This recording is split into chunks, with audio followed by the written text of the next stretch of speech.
Peter Gray is hoogleraar psychologie in het Boston College. En zijn eigen zoon is op zijn 9e naar de Sudbury Valley School gegaan. En hierdoor is Peter meer gaan onderzoeken hoe zo'n vrije ontwikkeling nou werkt. Hij schrijft de blog Freedom to Learn in het online blad Psychology. En hij is de oprichter van de Alliance for Self-Directed Education. Sommigen van jullie kennen hem al van het boek Free to Learn. En de ondertitel van het boek is: waarom het vrijlaten van het instinct om te spelen ertoe zal leiden dat onze kinderen gelukkiger, zelfredzamer worden en hun leven lang zullen blijven leren. In het Engels ook wel. Why unleashing the instinct to play will make our children happier, more self-reliant and better students for life. I would like to invite you now, Peter Gray, to speak more about this. Please join me in giving a warm welcome to Peter.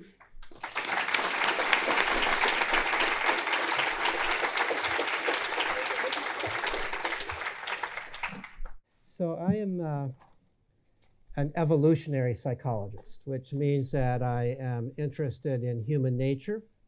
I'm interested in how our human nature came about by natural selection. And I am especially, over the last 2 or 3 decades, interested in the nature of human children, and most especially in those aspects of children's nature that came about through natural selection to serve the function of education. Because we are the educable animal. That's what defines us as a species. We have always been a cultural animal. We have always been an animal that depends upon each generation of us acquiring the knowledge, the skills, the morals, and so on of the previous generation and building upon those. We've been doing that long before we ever had schools. And throughout human history, it has always been the job of the children to educate, not the job of the adults. The adults did the adult things. The children paid attention, and they acquired the information that they need to know. Over the course of human history, for probably the last couple of million years, since we have been living in cultural groups, those children who failed to acquire the knowledge would not have survived or would not have reproduced. They would not have been able to attract a mate. So over natural selection, children developed instincts to educate themselves. And that's what interests me, those instincts to educate themselves. And that's what I'm going to be talking a little bit about here today. So I'm going to start with what is self-directed education. What do I really mean by it? And the first thing I have to do is define education because, you know, in our culture, I'm sure here as well as in the US, when you ask somebody about their education, they're likely to tell you how much schooling they had. How much education did you have means what kind of degrees. Did you get a high school diploma? Do you have a college degree? Do you have a higher degree after that? Well, we can't, if I'm going to talk about self-directed education, I can't define education in terms of how much schooling you've had. And I think we all know that there are people who've had no schooling or very little schooling who we would say they're very well educated. And there are people who've had lots of schooling and we might say they're not very well educated. So it doesn't make sense to define education as schooling. The way I like to define education is that education is everything that a person learns that helps that person to live a satisfying, meaningful, productive, and maybe I should add moral life. In other words, education by that definition is a good thing. It's something we should all want. It's something we should all want our children to have. It's not synonymous with learning. We can learn bad habits. We can learn all kinds of things that don't help us. And it's also it's something that has especially to do with the transmission of culture when we're talking about human evolution. There are certain things that all animals have to learn, and we have to learn certain things regardless of where we're growing up, certain species-specific behaviors. We all, unless we're handicapped in some way, learn to walk on 2 legs. We learn our native language and so on and so forth. People everywhere learn those things. And then there are other things that people learn depending on the culture that they're growing up in, because in some cultures you have to know this or that. And then there are other things, even within the same culture, where different of us learn different things, because a meaningful and satisfying life is different things for different people. So if that's what education is, then self-directed education is that education that comes from the person's own self-directed activities. For children, this is largely play. Play and exploration. That's what children do. That's how children interact with the world. When children are free to do so, as they are in hunter-gatherer cultures, they play and explore pretty much all day long. And they play and explore in ways in which they acquire the culture around them. But self-directed education can include organized classes as long as the child is choosing to be in that class, and as long as the child is free to quit at any time. If the child is forced to be there, it's no longer self-directed education. So most self-directed education, certainly as I've observed it, does not involve organized classes, but it can. It can involve. If children want a class and they will form a class, or if a class is offered and they choose to take it and they're absolutely free not to take it. If they don't want to, then that's all within the realm of self-directed education. Now, at the Alliance for Self-Directed Education, we distinguish between self-directed education with small letters and self-directed education with capital letters, where we capitalize the self-directed in education. And the reason we do that, self-directed education with small letters, refers to the way everybody in this room got most of their education, regardless of how much schooling you've gotten. Most of what you know, most of who you are, did not come from schooling. It came from life itself. It came from your own self-directed activities. Those are the things you remember, because what you learned in school, largely you have forgotten, unless you are a very unusual person. Largely you have forgotten it. The things that stay with you are the things that are part of life and that you would have learned anyway, whether you went to school or not.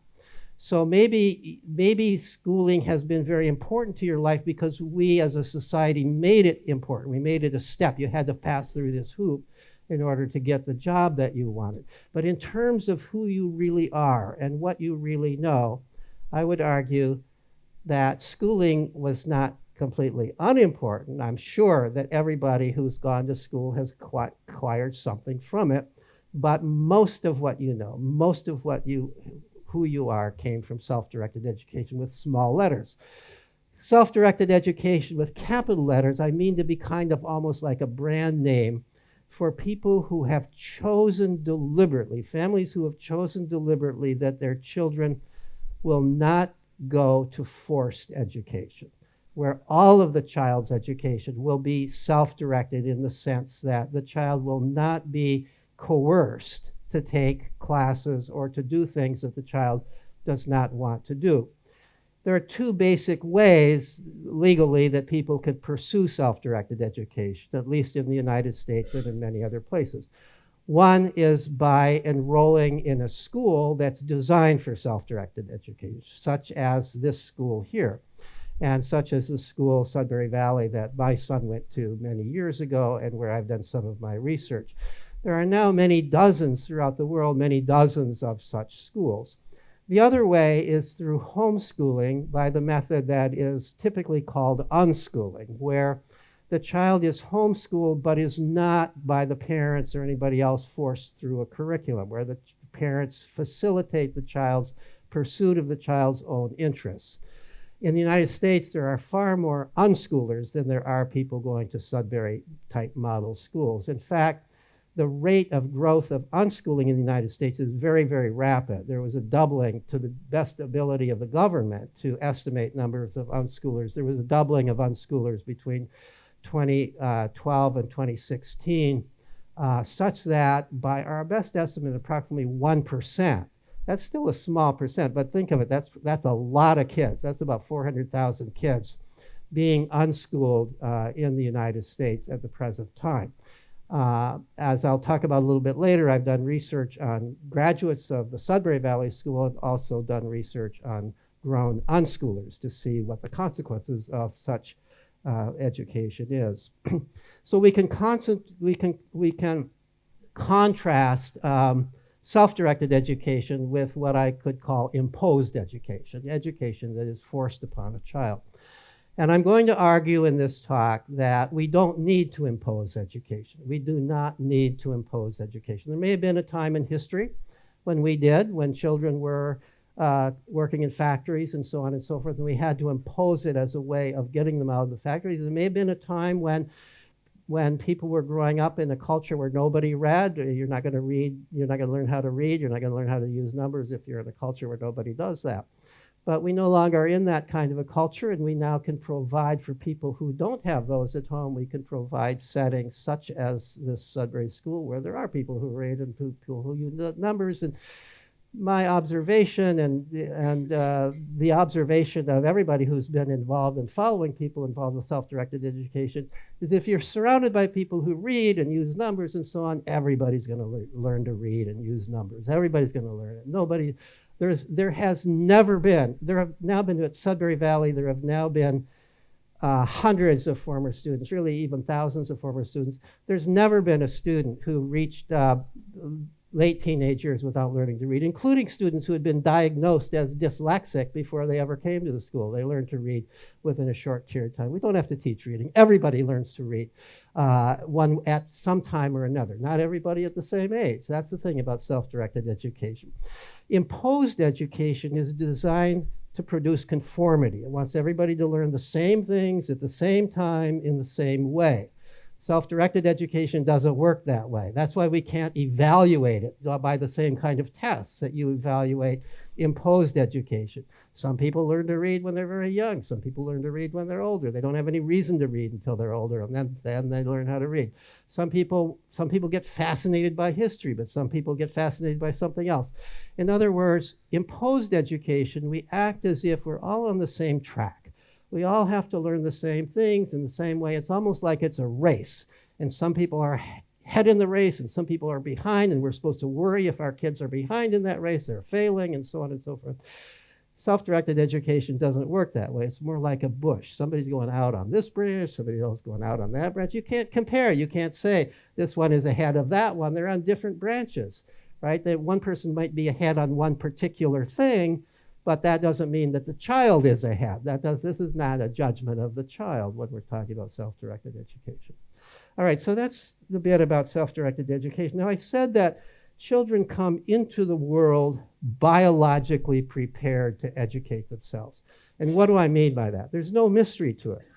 What I have listed here under item B here, the educative instincts, I want to run through these.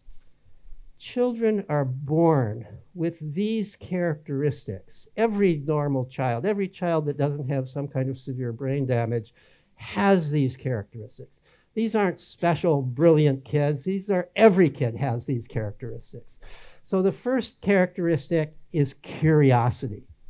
You know, there's nothing that defines the child more than curiosity. In fact, curiosity defines all of us. Aristotle, in the first sentence of his book, his treatise on the origin of knowledge, Metaphysica, was the human being is very curious. I think the way he actually said it is the human being is a curious animal.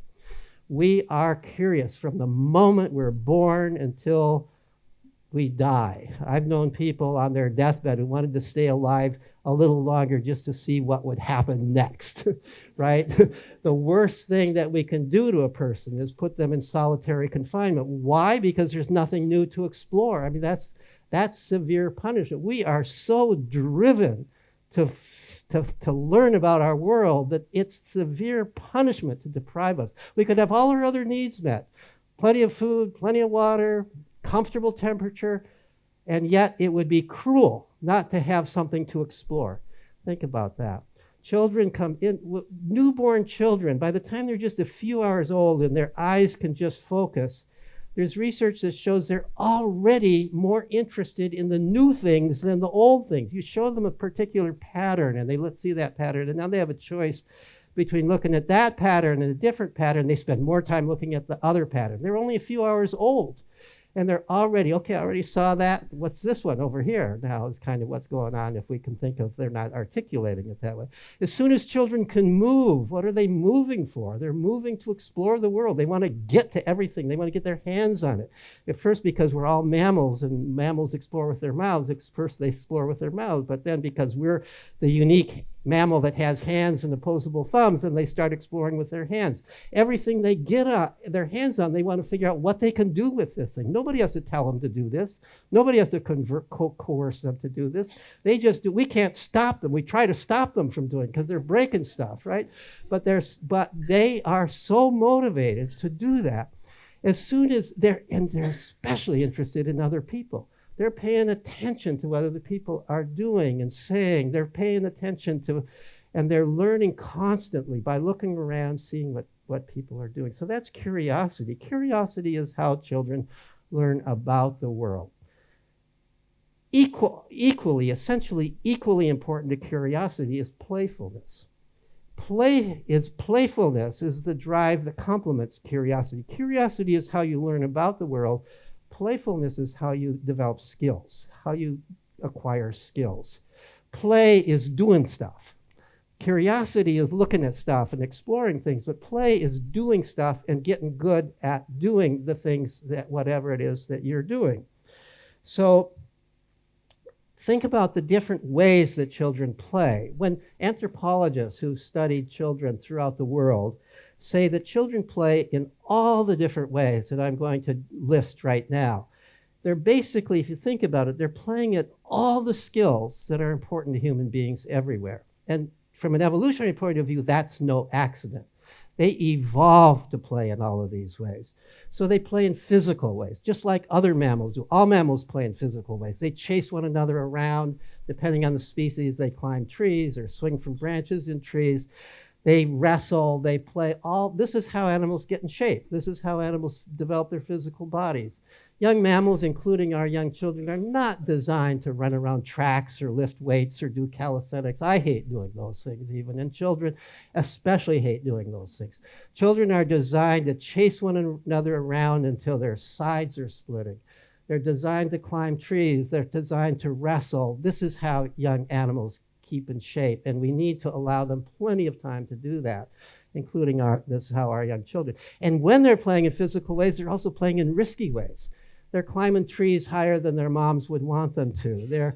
They're jumping off of cliffs. They're skateboarding down banisters. Whatever it is that kids do as culture goes on, they're always pushing the edge of what can they do? How much danger can they tolerate? And why do they play that way? You would think natural selection would weed that out at least, right? But it turns out that other animals also play in dangerous ways. There are people who've observed young chimpanzees climbing to the top of the tree and then dropping and catching themselves just before they hit the ground on a lower branch. Goat kids skipping along cliffs, the edges of cliffs. Why the edges of cliffs? Why can't they skip someplace else? So the answer that animal behaviorists have come up with is because that's how animals acquire courage. That's how animals learn to deal with fear. They're basically deliberately putting themselves into fearful situations because at some point in their lives and in the lives of all human beings too, we all face fearful situations. We all face real emergencies. And if we haven't had that experience of deliberately exposing ourselves to fearful situations and learning how to deal with them, where we can kind of titrate it, we can look at how much fear can we tolerate, how high can I go in that tree before I feel terror, we are learning how to keep our mind and our body together in a fearful situation. That might save our life later on. That might save the life of one's child later on when one is in a real emergency. We're finding these days, at least in the United States, people aren't dealing with fear as well as they used to. And I think it's because we're depriving them of the opportunity to play in risky ways. So children everywhere acquire language through play. Nobody teaches children their native language. Of course, they have to hear their native language and interact with people about the language, but nobody's teaching them. Nobody's teaching what a noun is or a verb is or a preposition or so on and so forth. But yet they're acquiring language. They're using it grammatically appropriate ultimately. All of language learning is really play, native language learning. You are The first cooing and babbling, if you've watched a baby, is always playful. It always occurs in the spirit of play. As children use their first words, they're never using those words to ask for things. They're just using them playfully. They're practicing with language in play. Play is practice. Play is how children practice things. As children, there's whole dissertations done, doctoral dissertations done on what's called crib speech, where they've recorded the speech, the soliloquies of children, little children in the crib who are basically talking to themselves. And maybe you've heard your own child do that. And it's as if you listen to it, it's as if the child is giving himself or herself a little lesson in how to say things. The child is saying the same things over and over and over again, but a little bit differently each time. It's as if this is how children learn language. And as children begin to communicate with one another in language, then they become very sophisticated with language because they have to really explain things to one another when children are playing with one another. There's been research done that shows that children's language, when they're interacting with other children, is far more complex and sophisticated in a real sense than is children's language when they're talking with teachers or when they're talking with their parents or other adults. Play requires sophisticated language because the children have to actually communicate about the play. So language is learned in play. We are intensely social creatures. And so, as are many other mammals, so we play however else children play. They want to play with other children. And what are they learning when they do that? They're learning how to negotiate, how to get along with other kids, how to tell whether another kid is having fun or not, because if that other kid isn't having fun, they're likely to quit and leave. So they're learning social skills constantly in play. Children want to play in all kinds of ways, but they especially, whatever way they're playing, they especially want to play with other kids. How to get along with peers is one of the most important things that human beings everywhere have to learn. Children play games with rules. I'm going to argue a little bit later that all play involves rules, at least implicit rules, but some play involves explicit rules, where you actually state the rules, and rules may be passed along from one group of kids to the next within the neighborhood. Some rule, and of course in our modern society, some games have written rules. Children are generally, if it's real play, they're generally free to modify the rules, but nevertheless there are rules. We are the animal that has to follow rules. We are the animal that has to abide by socially agreed upon ways of behaving, ways that we agree are legitimate versus ways that we agree would be disruptive to the social world around us. We call a person an animal if they can't control themselves, if they behave just according to their whims and instincts. Children are constantly practicing restraint in play. They're constantly practicing following rules in play. And if one child violates the rule, the other child will remind them, no, you can't do it that way. Even the wildest looking forms of play have rules. Imagine a couple of boys chasing one another around, wrestling, swinging sticks at one another, and so on and so forth. We could say this is a play fight, but in reality, it's the opposite of a real fight, because in the way it's the opposite of a real fight is a real fight has no rules. In a real fight, the goal is to end the thing, to drive the person away, to subdue the person. In a play fight, the goal is to have fun, and for both parties to have fun. But to do that, you've got to follow certain rules. The rules may not be stated. They may be rules like no scratching, no biting, no kicking. If you're going to throw the other person, you have to throw them on something soft. If you're the bigger and stronger of the two, you have to self-handicap, and so on. So children, even when they're playing what looks like the wildest kind of play, it's actually practice in restraint. It's practice in following rules, abiding by socially agreed upon expectations of what's appropriate and what's not appropriate. A very important kind of skill for human beings to develop. They play imaginative games, and I'm going to argue that all play has at least some element of imagination. When you're playing, you're stepping out momentarily from the real world into a kind of hypothetical world. And lo and behold, what you're doing in this hypothetical world is you are using the highest order of human thinking. You're thinking hypothetically. You're thinking about this, you're thinking in this way that human beings think, that other animals presumably don't think, aren't capable of thinking this way. You're thinking about things that aren't actually present. That's what distinguishes human thought. That's why we can be inventors. That's why we can plan for tomorrow and so forth. We can imagine things that aren't there. So little children, 3 and 4 and 5, who are playing a game where, there's a troll under the bridge. What are the consequences of there being a troll under the bridge? If there's a troll under the bridge, they're engaging in the highest order of human reasoning. They're practicing the highest order of human reasoning in that kind of game. And all sorts of play involves creativity, creative mood. Play by definition is always a creative activity. And as they're playing in these imaginative ways, as I just said, they're playing with logic. They're playing the kind of reasoning that is regarded as hypothetical deductive reasoning. Piaget thought that kind of reasoning didn't come around until you're 11 or 12 years old. But we know now that Piaget was wrong about that. Children are thinking hypothetically when they're 3 and 4 years old in the context of play. They're imagining things that aren't there. They're imagining the consequences of that in a logical kind of way. This is no different from the way that scientists think when they're thinking of hypotheses to explain, and they're imagining explanations for the observed data. Children play wherever children are free to play. They play at building things. We're the animals with opposable thumbs. We're the animals that build our environment. We have always, for a couple million years, been building tools, building shelters, building means of conveyance, and so on and so forth. And so, no surprise, children play at building things. They play at practicing using these opposable thumbs and using the parts of the brain that are involved in developing plans for building things and then following them out. And they play with the tools of the culture. Wherever children in every culture, according to anthropologists, play, they're drawn to whatever are the primary tools of their culture. So hunter-gatherer children are drawn to bows and arrows and digging sticks and fire and dugout canoes if they use dugout canoes, and they play endlessly with those things. Children in agricultural cultures play with agricultural tools. Children in our culture, no surprise, play with computers. It doesn't take much imagination to realize that the computer is far and away the most important tool of our culture today.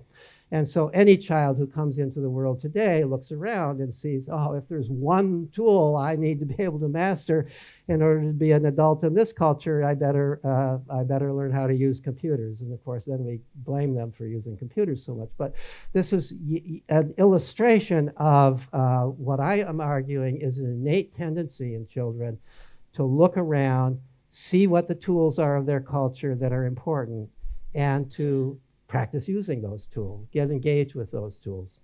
So these are, if you think about it, this pretty much covers the spectrum of what children need to learn. So now, so that's the second characteristic. The third characteristic I've listed is sociability. Now I've already talked a little bit about sociability in terms of my statement that children always want to play with other kids.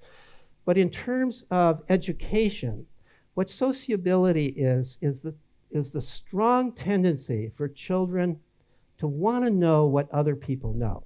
They want to know what other kids know. They especially want to know what other kids who are a little older than them know, as it turns out. They want to, if a little kid sees an older kid who can climb trees or who knows how to read, that little kid wants to know how to do it. It's not so impressive that an adult can do those things. Adults are kind of in a whole different world if you're a little kid. But if you're 5 or 6 and those cool 7-year-olds are reading comic books or anything else and laughing about them and having fun, you want to join that club. So children learn socially. They learn by observing. They watch. They listen. Some anthropologists who've studied children throughout the world say that the primary way that the children acquire information around the world, they're curious, they're exploring, but they're especially curious about other people. They want to know what other people are doing. They want to pay attention to it. They overhear. Children probably learn more by overhearing their parents talk than they do by actual instruction that the parents are giving to the children. Eavesdropping is how children learn. We all are interested in eavesdropping, but children learn by eavesdropping. This is in The less we can separate children from adults, the more they're going to learn, because the more they're going to, and the less we can separate children from other children, especially from children who are a little older and a little younger than themselves, the more children are going to learn, because they're curious, they're interested. Children also want to share information. Isn't that interesting? They want to tell other people about what they know. They don't want to answer your question when you say, what did you learn in school today? That's a pretty boring question. But if they've really found something interesting that's fascinating, they want to tell people about it. Wow, that frog that they found out, or this thing, the recent thing that their dog did, or this exciting thing they found on YouTube. They want to share that with other people, and they want to share it with their friends. And so the knowledge spreads across. When children can interact with other children, they're constantly teaching one another, and this is part of human nature. The fourth characteristic I've listed is willfulness.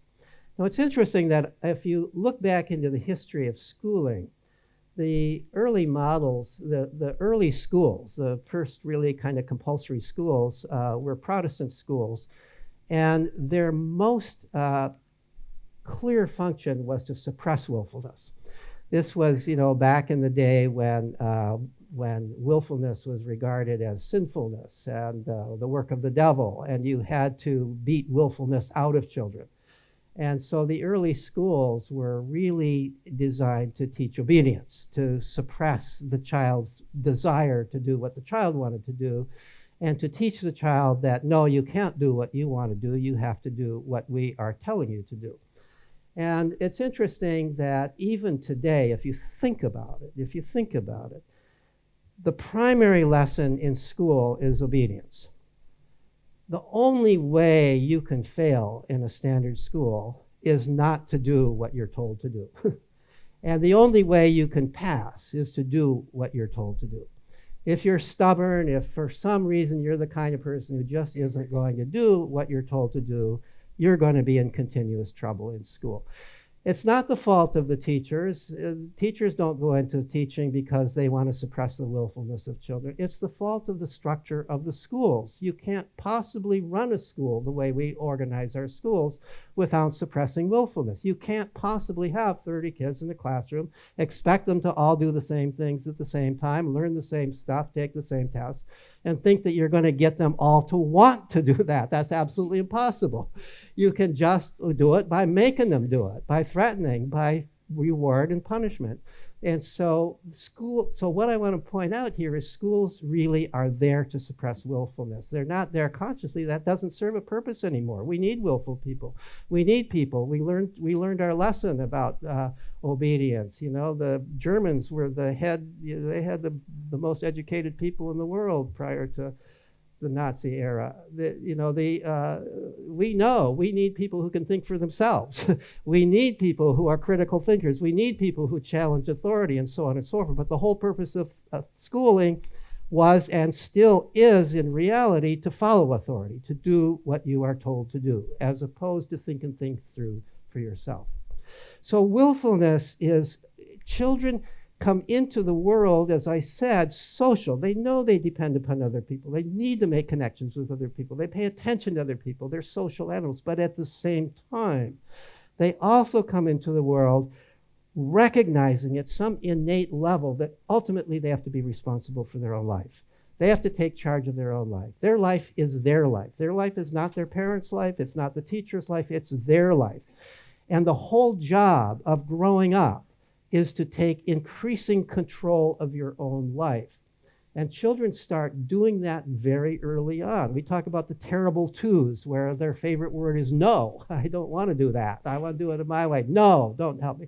No. And by the time they're 4 years old, up until around 4 years old, they want to be around parents. They want to be around adults because at some innate level, they know that that they're in danger if they're not. By about 4, where they have more common sense, where they are more able to think things through, they then want to get away from adults. They want to spend at least some time on their own and with other kids, where they are not being told what to do, where they have to make their own decisions about what to do. So this drive for willfulness, I'm saying, is an intrinsic part of one of the educative instincts of children. Taking control of your own life as you grow up. They want to they want to explore what they want to explore. They want to play at what they want to play at. They want to socialize with whom they want to socialize, and so on. And what I'm arguing is this is very, very healthy. It may be difficult in our society to deal with this with kids, but nevertheless, this is healthy, and we have to recognize this is a very healthy drive among children.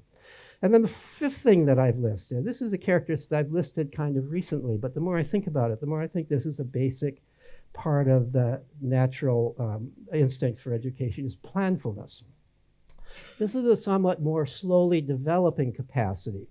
But I would argue that as soon as children are able to play, they are also planning. Play requires planning. Play, whenever you're playing, you're thinking about what you're doing. You're making a plan. We're going to build a sandcastle, and then you're carrying through with the sandcastle.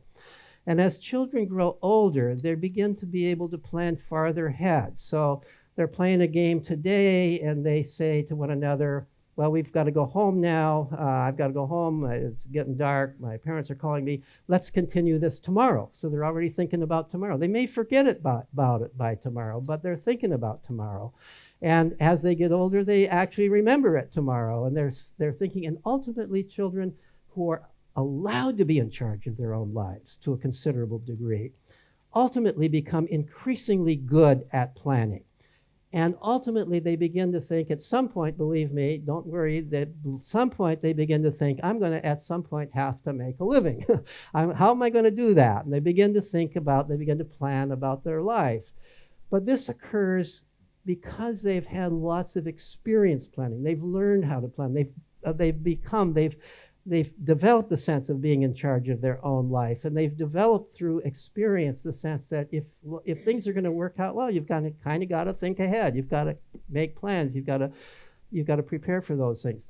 It's interesting. One of the cognitive tests that is kind of popular among psychologists today is a test of what is called self-directed executive functioning. And basically, this is, it's regarded, I think the reason it's popular is this is regarded as an important skill in the economy today, because we need people who are capable of thinking through how to solve new kinds of problems, thinking through ways of inventing things, ways of doing things that haven't done before, and then following through on those. Well, there's actually, as there is in so many things in psychology, there's actually a test of this, which turns out to be apparently quite valid. People who do well in this test also tend to do well out there in the real world, where they've got to take charge of thinking things through. Well, in this study, which was done about 3 or 4 years ago at the University of Colorado at Boulder, they took a large group of 6-year-olds. And they tested them on this test of self-directed executive processing, a form of the test for young children. And they also assessed the degree to which each child had a lot of free time to play and explore on their own or with other kids. In other words, without adult direction, versus to what degree the child was under adult direction in adult-directed activities. No surprise to me, those children who were least under adult direction, had more control of their own activities, those were the ones who scored highest on this test of self-directed executive processing. So it fits with what I'm claiming here, that children who have lots of time where they need to plan their own activity because nobody else is doing it for them, develop a better ability to do that. Basically, what this test does is it assesses the degree to which, assesses your ability to develop a plan for solving a particular class of problem, and then pursuing with that plan to solve the problems of that class. So the item C here is on the crucial roles of play, and I've kind of already talked a little bit about that. What I want to say is, what is play? Play is an activity that has the 4 characteristics that I have listed here. It is self-chosen and self-directed. So if somebody is telling you what to do, it's not play. If there's an adult directing it who's not one of the players, it's not play. Play is how children learn to direct their own activities, how children learn to choose their own activities. It's how they learn to take charge of their own life as opposed to just doing what people are telling them to do. It's how they learn to solve their own problems. Because play is self-chosen, self-directed, and because it's usually social if the child has his way, playing with other kids, it's also how children learn to negotiate with other children. Because to play something together, if they both want to play something that they want to play, they've got to figure it out. They've got to figure out what, I want to play this, you want to play that. I don't want to play what you want to play, so we have to have a discussion about it until we find something we both want to play, and then we have to figure out how we're going to play it. They are learning to negotiate. They're learning how to work with other people. You learn over time that if you try to tell the other player exactly what they have to do, they're going to quit and leave you. The most important freedom in play is freedom to quit. And that's a natural consequence of you're not listening to the other person. So you're acquiring these incredibly important social skills in play. So a second characteristic is that it's intrinsically motivated. You're doing it for its own sake rather than for some reward. If you're doing some activity primarily to get a trophy or a gold star or to improve your resume or to get praise from your parents or whatever it is, it's not play. Play is something you're doing just because you want to do it.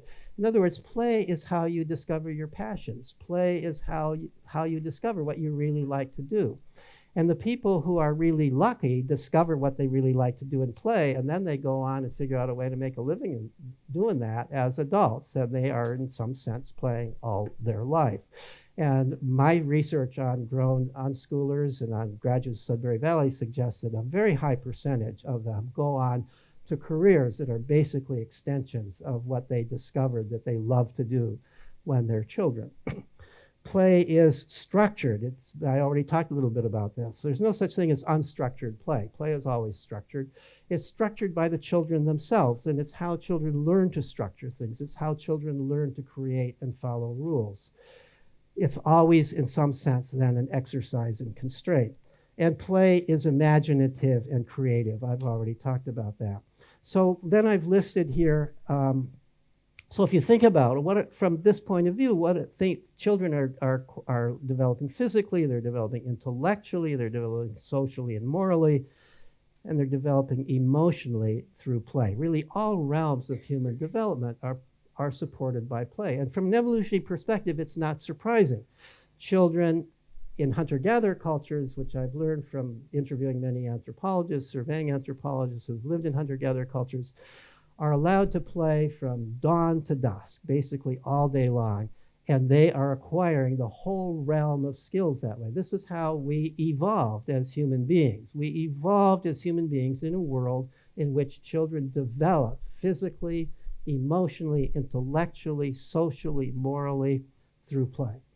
And so our children still can do that if we give them the opportunity to do it and the appropriate context to do it. I'm going to skip over for now the studies of the graduates of Sudbury Valley School, which I've done because I've already hinted it, but I really got my interest in self-directed education by studying the graduates of Sudbury Valley School many, many years ago. Sudbury Valley is a school very much like this one. It's a school where children are free to play and explore all day long. It's a school where there are, at this point, many, many children. It's a large school, so anywhere between about 140 and 180 students at any given time, and something like 7 or 8 staff members. At this school, all the rules of the school are made at school meeting by formal procedures at the school meeting where every child has an equal vote, every person has an equal vote, staff members and children together. Where the rules are enforced by a judicial committee that is similar to the jury system of the larger culture, but where there are no rules that have anything to do with studying or learning. There's all kinds of opportunities for for activities that people want to do, but people can do whatever activities they want as long as they don't violate the democratically made rules. That's the way the school operates. And the school now has, by now has many hundreds of graduates. And my initial study many years ago, which really changed my career, was one in which I surveyed the graduates at that time and found they were doing very well in the world. They were doing well regardless, as far as I could tell, of whatever personality characteristics they had, whatever social economic group they came from, regardless of whether they came to the school because they were failing in public school or rebelling in public school, or came because they were too smart for public school and bored by it, or whether they came just because their parents believed in it right from the beginning. As far as I could tell, it was working very well for all these kids. I couldn't see any evidence that this is a school that only works for a certain kind of kid. Seems to work for everybody. I don't think it works for somebody who has very severe brain damage who needs special kind of training. But the kinds of diagnoses that children, at least in America, get, things like dyslexia and ADHD and those kinds of things, those kids do perfectly well. And it turns out they don't have the handicaps in that kind of environment that they seem to have when they are in the public school system. If you want to see the details of those studies, because I don't have time to talk about them right now, you can find them in the various articles I've written. And by the way, if you haven't noticed, the various articles are on the other side of this page.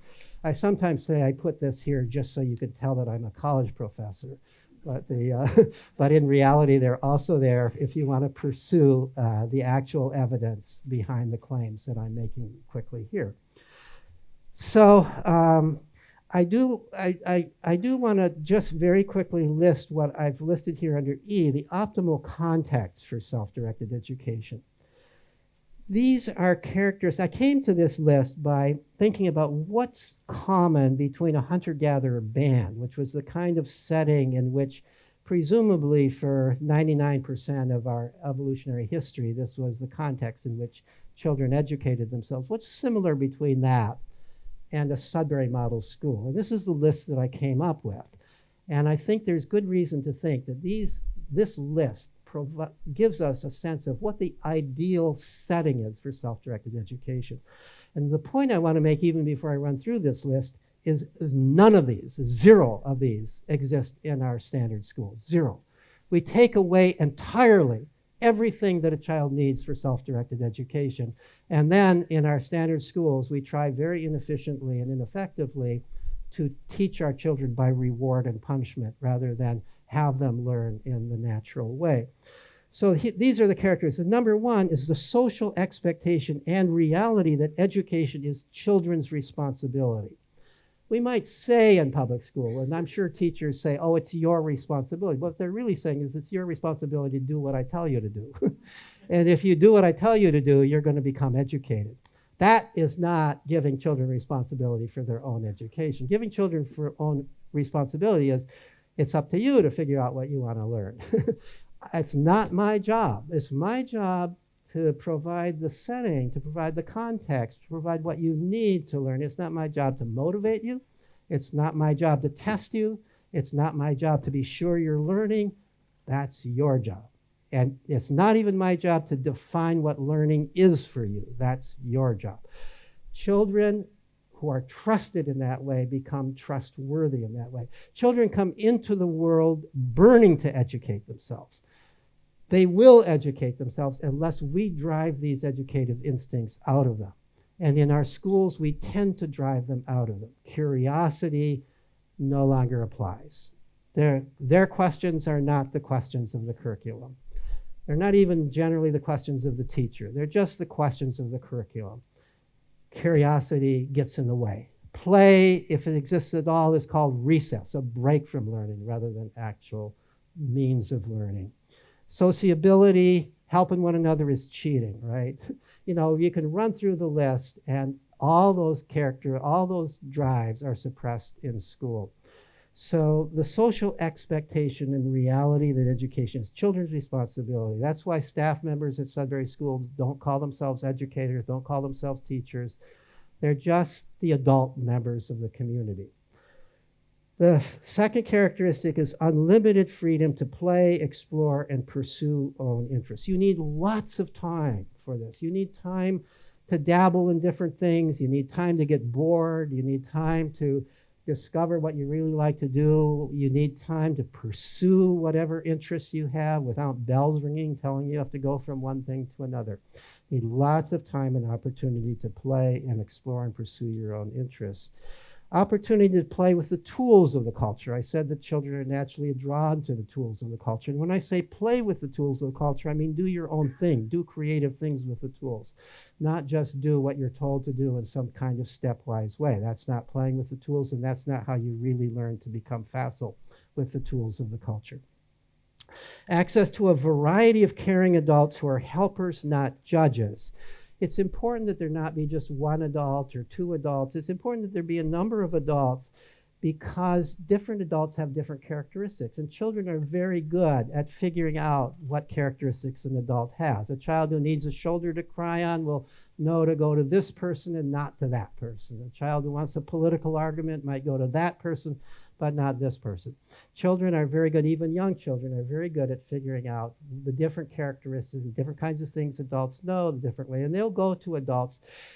So a variety of adults is important. You don't have to have a lot of adults. Sudbury Valley, as I said, typically has about 150, 160 or even more students and generally has 8 or fewer staff members. That's not a high ratio of staff to students. You don't need a high ratio because the kids are mostly interacting with the other kids. But when they do need an adult, there's an adult available for whatever the purpose is that the child needs. And I say that are helpers, not judges. And that's important because you can't really be yourself with somebody who's judging you. You can't really be quite honest with somebody who's ultimately determining whether you're going to pass from one grade to the next, or whether you're going to get an A or a B or an F, and so on and so forth. You are always going to be somewhat on impression management mode. Isn't that true? We're all that way with people who are judging us, and children are too. So if you're going to be honest and have an honest, authentic relationship with adults in the school, it's important that those adults not be in the position that they are somehow evaluating you, that they are somehow judging you whether you are succeeding or not succeeding. And free age mixing among children and adolescents, this has been the focus of much of my own research. And I think this is a key aspect of it.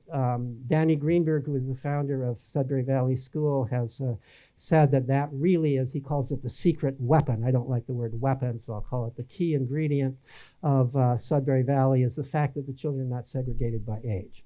So younger children are always learning from older children are always learning from their interactions with younger children in ways that I could give a whole lecture on, but won't right now.